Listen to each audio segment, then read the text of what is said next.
Good morning, students. So in this session we are going to study about the programming model of 8085. So this topic, I mean to say this question, will appear most commonly in every year question paper. This is the most common. So you can say it as, if this question does not appear, so you cannot say it is a question paper. So such a common question, and this question is asked for 6 marks. Fine, let us start studying this one. Fine, the programming model of 8085, the diagram is this, and we are going to study about how this programming model can be explained. Fine, so the programming model of 8085 explained in this manner. So the programming model consists of some segments of arithmetic logic unit and the registers.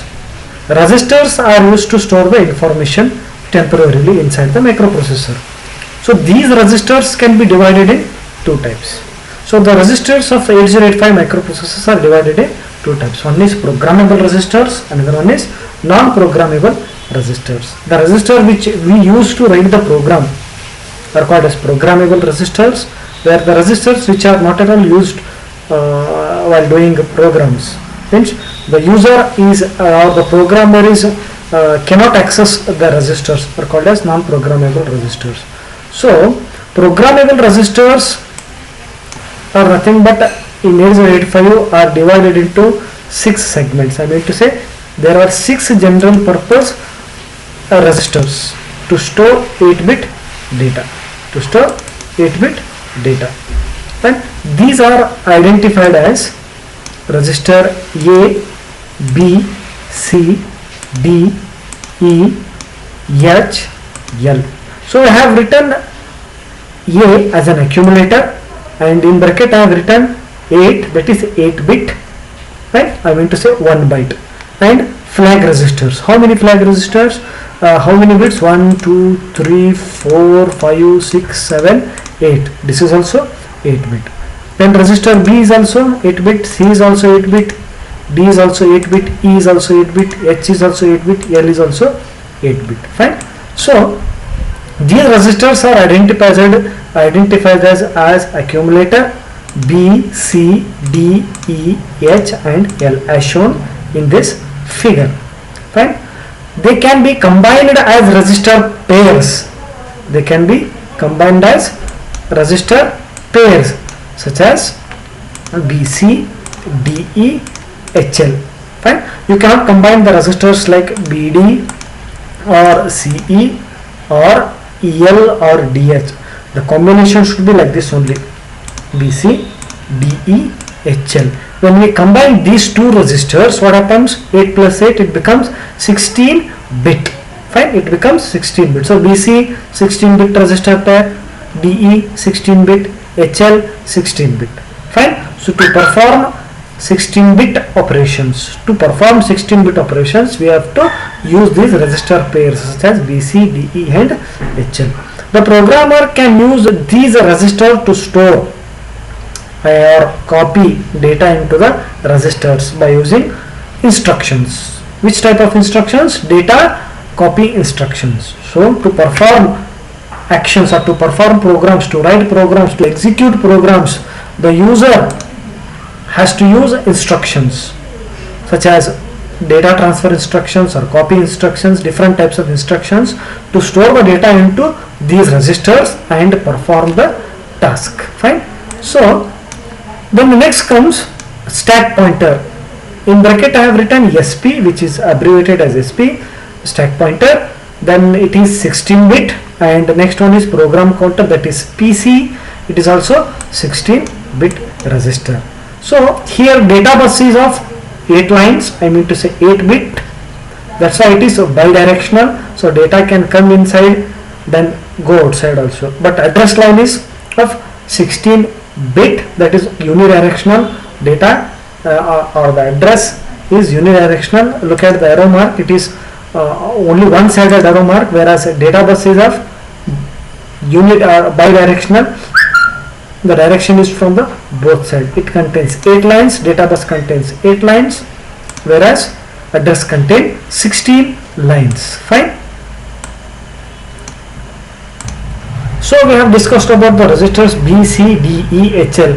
But what about the first register, which is called as A, or accumulator? So accumulator also an 8-bit register, that is part of ALU, arithmetic logic unit. This register is used to store 8-bit data and to perform arithmetic and logical operations. So why only accumulator is used for performing arithmetic and logical operation? Because anything you do, addition, subtraction, multiplication, any arithmetic or logical operations like AND, OR, NOT, whatever it may be, has to be done with respect to the accumulator. The result of an operation stored in accumulator only. For example, if I am adding the contents of accumulator and the contents of register B, and the answer will be stored in accumulator only after addition. The accumulator is also defined as a register A. Fine. Then comes the flag registers. So what this flag registers? Here it is a flag register. Fine.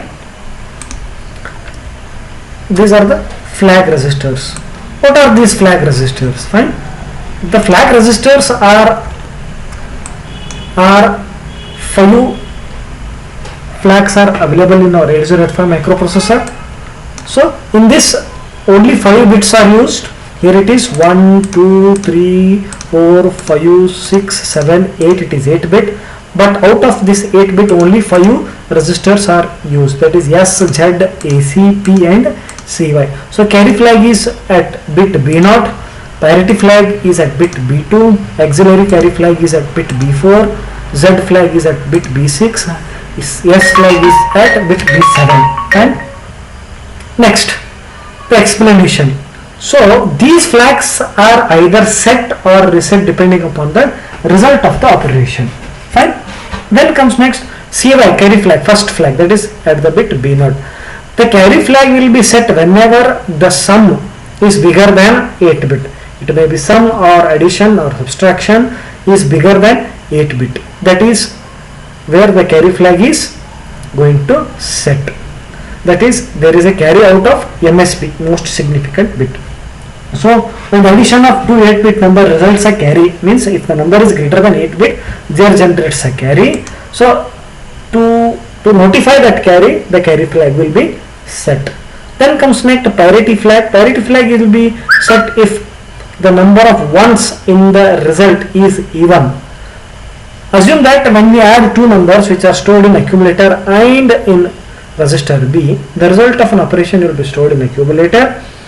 If the result has even number of ones, then this parity flag will be set. If the result contains odd number of ones, then the parity flag will be reset.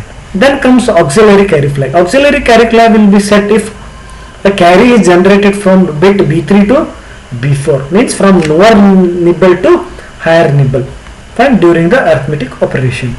Then comes to zero flag. Zero flag will be set when an arithmetic operation results 0. When we add two registers, the contents of two registers, if both the register contains same number, when we perform any arithmetic operation, if the result is 0 in arithmetic, the answer will be stored in accumulator. If the accumulator contains 0, then the zero flag will be to set. Next comes a sign flag. The sign flag will be set when the MSB, the most significant bit of the result of an arithmetic operation, is 1.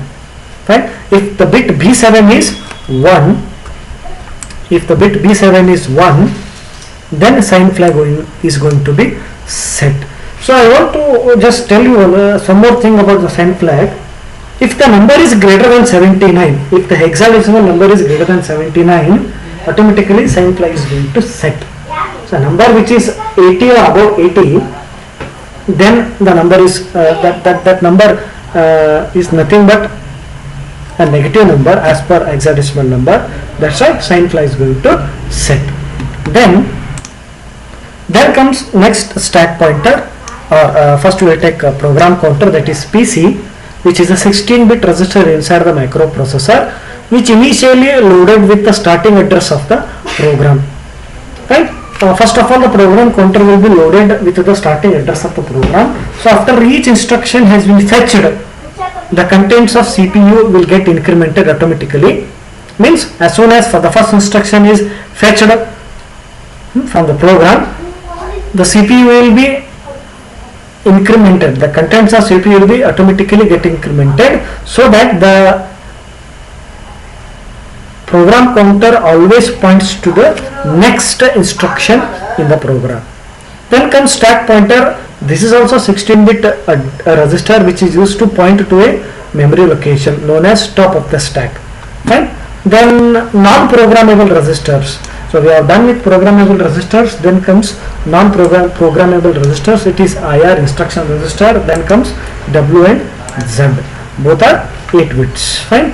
W is 4-bit, Z is also 4-bit, whereas IR is 8-bit. So IR, instruction register. The role of instruction register, whenever the microprocessor fetches an instruction from the memory, it will be placed in instruction register. And whenever the microprocessor fetches an instruction from the memory, it will be stored in instruction register. So an 8 into 256 decoder connected to the instruction register decodes the instruction and decides which operation to be performed. That's why this IR is a non-programmable register, because it stores the instruction which is fetched from the memory. Fine. Then comes next W and Z. These are the 8-bit registers used for storing second and third bytes of jump instruction. So coming to the jump instruction is a 3-byte instruction where the first byte is a mnemonic, whereas the second and third byte is address of where supposed to jump. Fine. So second and third byte will contains the bytes of instruction where supposed to be jumped. Fine. Where N note, here it is a note, NPR, each register are not accessible to the programmer. They are only used by the microprocessor by itself. Fine. This is what the explanation of programmable model of 8085. Most compulsory question, please follow it. Thank you.